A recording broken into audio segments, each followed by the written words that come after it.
Sa Sharif Okay. Agwak, Maguindanao del Sur, kaninang umaga, may bumabang dalawang armadong lalaki at pinaputok ng isa ang Oh, animoy shit. rocket-propelled grenade. RPG! Grabe!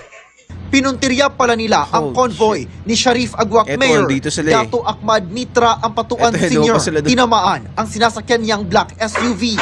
Boom! Nakaabante shit. pa ang SUV Grabe at tong balita nagkaputok. na to. This is amazing.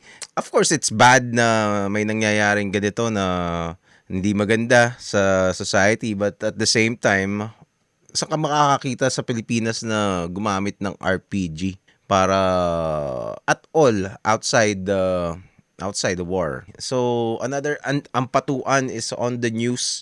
And mukhang based sa mukha niya, parang kamag-anak niya yung mga infamous na ampatuan doon sa Maguindanao massacre, 'di ba? And this also happened in Maguindanao. Kaya 'di ba, parang as somebody na I've never been there, 'di ba? Parang wow, anong nangyayari diyan? Bakit may RPG?